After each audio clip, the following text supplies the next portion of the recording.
Hello, Commanders fans. Today we have some hot news you can't miss, so get ready because there's a lot of important information coming your way. Before we begin, we'd like to subscribe to the channel, activate the bell, and stay up to date with all the latest news about our Washington Commanders. Don't forget to leave a like, which really strengthens our community and helps bring this content to the team's most passionate fans.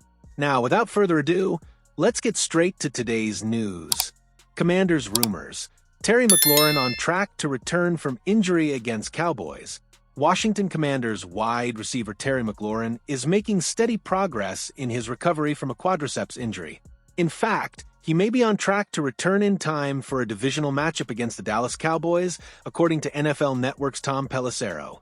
McLaurin will miss his third consecutive game as he continues his rehabilitation. But his recovery is proceeding as planned without setbacks.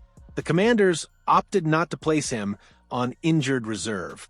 This is a sign that the team expected the two-time Pro Bowl selection to be available within a 4-week period. Head coach Dan Quinn confirmed that McLaurin and wide receiver Noah Brown, who is sidelined with groin and knee issues, are making steady progress but are not yet ready to return. "We have a real process that we believe in for our return to play," Quinn said. "We know it works, so we're going to follow all those steps." The Commanders could regain a vital offensive leader. Pelissero reported that McLaurin has a legitimate chance of being activated for Washington's upcoming trip to AT&T Stadium. For that to happen, the veteran receiver will likely need to participate in at least 1 or 2 practices before the game. If McLaurin can gradually increase his workload and meet the necessary standards, it will represent a significant boost for the Commanders' offense, which is seeking consistency. McLaurin's absence tested Washington's depth, but several players stepped up. Deebo Samuel emerged as Jaden Daniels' top target, ranking among the league's most productive receivers with 300 yards and 4 touchdowns. Rookie Luke McCaffrey also contributed to the increased opportunities, including a 50-yard reception in the team's win over the Chargers. The Commanders' offensive line could also see reinforcements soon. Guard Sam Cosmi, designated for return from the physically unable to perform list, participated in a fully padded practice for the first time since his injury and is on the verge of activation. Washington has managed to remain competitive despite the serious injuries, but McLaurin's potential return against the Cowboys would give them leadership and firepower at a crucial time in the season. Cliff Kingsbury backs down from challenge that could change Ja'Cory Krosky-Merritt's future. The challenge has been thrown. The Washington Commanders enter Week 6 against the Chicago Bears on Monday Night Football with a reduced wide receiver position. It's not exactly ideal, but it's something Cliff Kingsbury has handled well so far. Noah Brown is out once again and can no longer be counted on. Second-team All-Pro wide receiver Terry McLaurin is out for the 3rd consecutive game with a suspected quadriceps injury, although NFL Network's Ian Rappaport believes it may have something to do with a hip flexor issue. As if that weren't enough, the Commanders are keeping tabs on Deebo Samuel's senior status until the last minute. The versatile guard is dealing with heel bruising, and the outcome is uncertain. If he's unable to play, Washington will have to rely more than ever on the ground attack. The Commanders are looking to Ja'Cory Krosky-Merritt to become a complete running back. Chris Rodriguez Jr. will be active, despite missing practice this week due to a calf injury.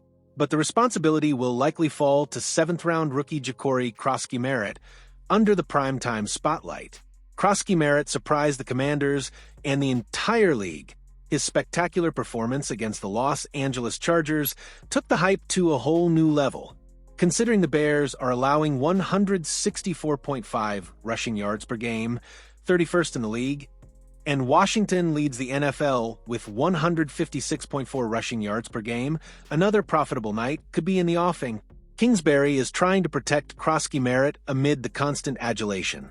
The offensive coordinator acknowledged the impact he makes when catching passes.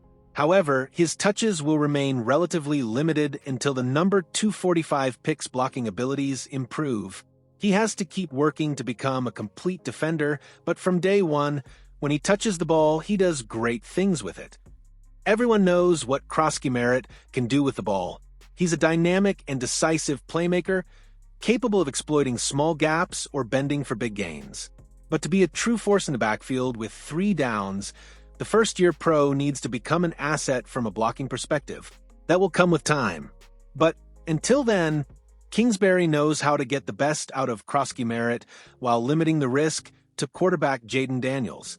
Krosky Merritt has passed all the tests with flying colors so far. He's a quick learner and has an elite mentality, so expect to see improvements in his blocking soon.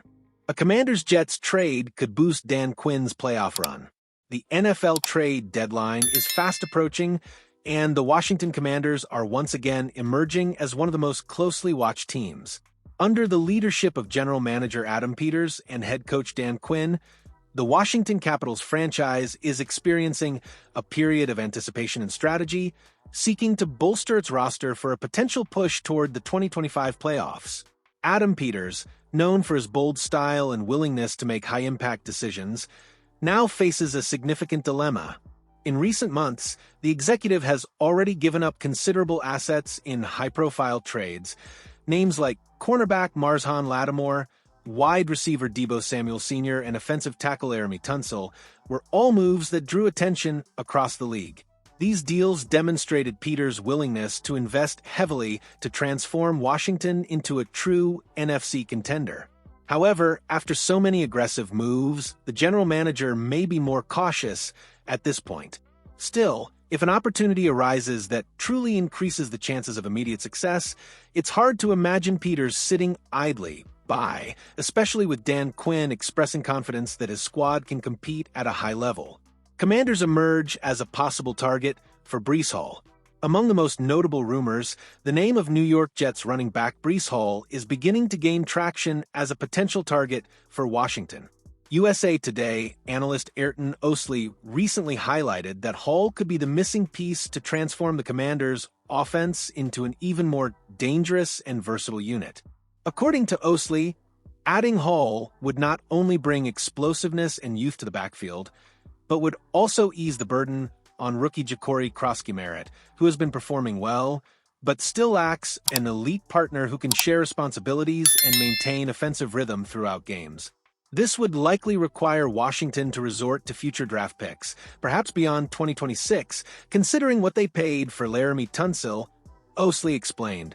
It's a risky proposition, but the current roster is full of veterans approaching 30, like Terry McLaurin 30, Deebo Samuel 30 in January, and Zach Ertz 35. If Washington wants to truly compete in January, they need to add fresh blood and dynamic talent to their offense. And Breece Hall could be just that player. The impact of a potential Hall arrival. If the trade does move forward, Breece Hall would bring new dynamism to Quinn's offensive system. The running back is known for his ability to break through tackles, lateral agility, and efficiency, both running between blocks and catching passes. In an offensive unit that already boasts high-level targets and a promising quarterback, Hall could be the missing ingredient to balance the running and passing game.